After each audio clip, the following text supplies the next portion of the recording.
my name is Warren Harris, also known as Hannah. Today I'll be showing you this powerful new workstation from Roland called the JUNO G. This keyboard has 16 MIDI tracks of sequencing power along with 4 audio tracks. Has the same engine as the Phantom X series workstations with SRX expansion, 128 voice polyphony with mixdown and mastering capability. So let's get right to it. Now I'm going to recreate the track you've just been listening to. Here we're starting with the part mixer screen. I can either tap the drums manually or use one of the 32 rhythm patterns or presets that are already in the JUNO G. I'm going to use something from preset or pattern number 30, the second one. And all I have to do is hit this pad or this button. And that's the particular beat that I want to use. To record it, all I have to do is hit the record button and actually turn my measure count in to off and just hit the play button. Here you see the count. We'll do a 4-bar loop and stop it on the 5th beat. Now we're ready to actually loop that particular 4 bars. So we'll look at our loop screen and we want to cursor over to the end point and dial in 5. So we have a 4-bar loop. Back to our part mixer. Now we're ready to record an electric piano on part 1 or track 1. So we'll hit the part view button and we want to see our sounds or our patch list. I'll hit enter and I have the family and what's in the family on the right. And there's a number of families in this keyboard. Accordions, brass, basses, synths, pads, and so forth. What I want to use is electric piano, which is the bank right underneath the acoustic piano bank. And I want to use an electric piano called Sin EP. Very smooth sound, very airy, ambient. Now to record it, I have a setup that I need to use before we actually record the sound. Count in, I actually don't use count in. I actually use wait note, which means as soon as I start playing, the keyboard goes right into recording. So I don't have to sweat and wait for 2 measures or wait for 4 clicks or 8 clicks. I can just start playing right away. We'll continue with our 4-bar loop. Now I can set the quantizing for 16th notes or shuffle, a little swing, but I'm going to turn it off because I want the keyboard part to be very fluid and free form. But if you're doing something that needs to be corrected, you want to turn that quantizing on. So now we're ready to start. So I'll make sure I'm rewound, and here we go.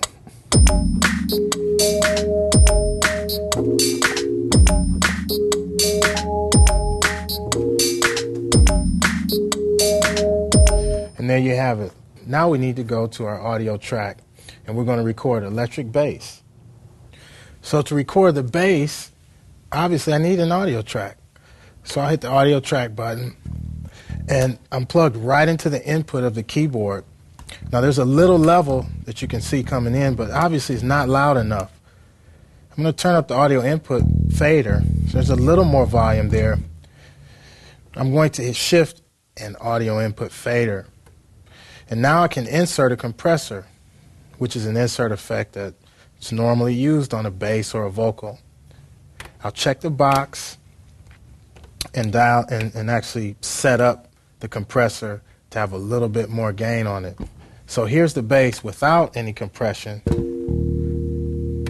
and with the compressor, it sounds more forward, a little bit louder. Now we're ready to record. We make sure we rewind. Because we're recording an audio track, we do have to use a 1 measure count in at least. And now we're ready to record.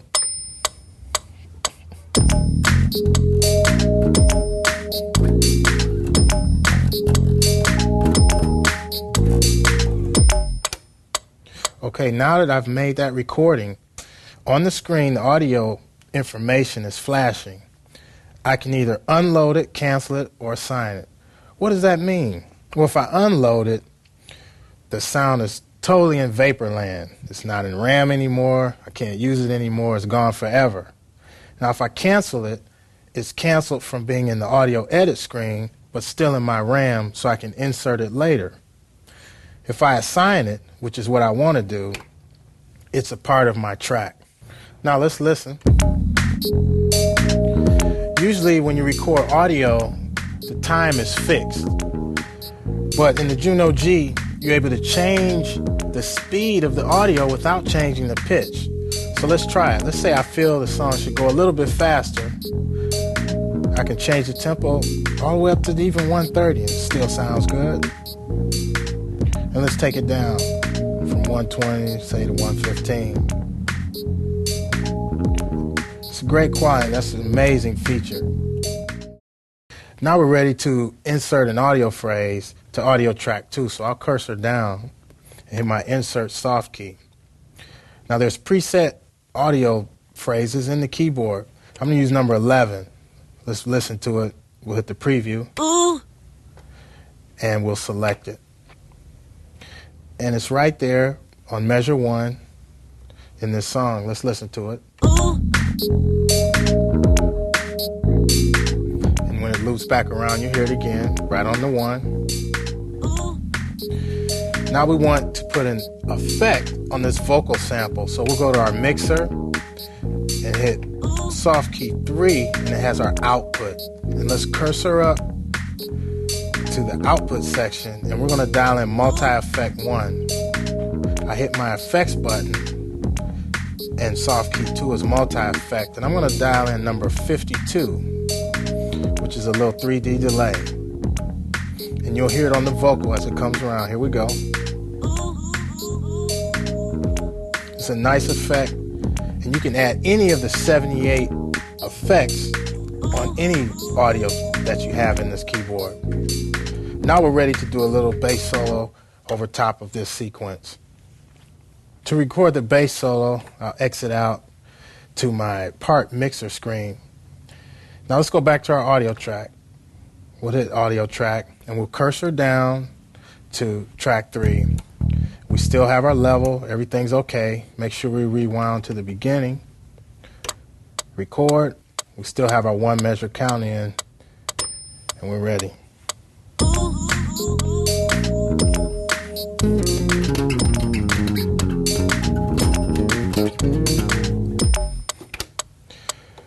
Now we hit stop. You see our audio is flashing again. Remember, we can unload, cancel, or assign it. We'll hit assign. Now let's rewind it. Let's listen to it.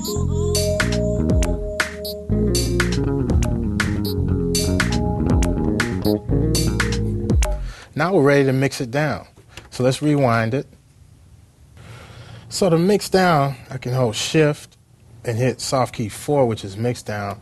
But we'll cancel this for now. It sounds okay, but I think I want to do a little bit of mastering, EQ, and compression on it. So let's listen to it. I'll hit effects and go to my mastering. And I can pick between hard, soft compression. I want to use a low boost. Okay, so we'll dial that in.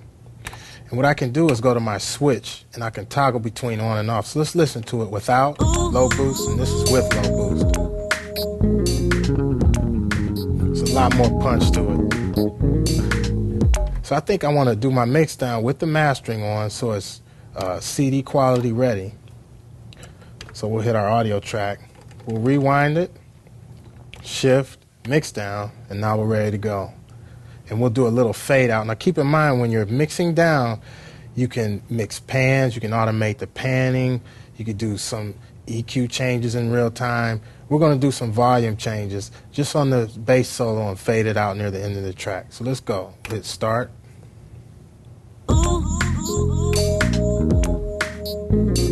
Let's fade it out.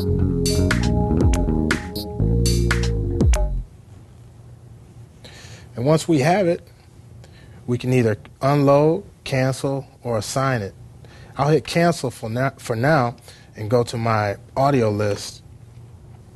And here's the mixed down and mastered version, which I can connect USB to the computer, burn the CD, drag it to my desktop. But let's listen to it. This is a 2-track stereo wave file. Keep in mind, this could be all 20 tracks, 16 MIDI tracks and 4 audio tracks, all mixed down to one stereo wave or AIFF file. It's really powerful. So I must tell you, I'm totally blown away by this JUNO G workstation from Roland. 16 tracks of MIDI sequencing, 4 audio tracks so I can record my bass, I can do vocals or whatever, 128 voice polyphony, has mixed down and mastering, not to mention SRS expansion, USB compatibility, and it comes with Sonar LE from Cakewalk. So you have a complete total studio right out of the box.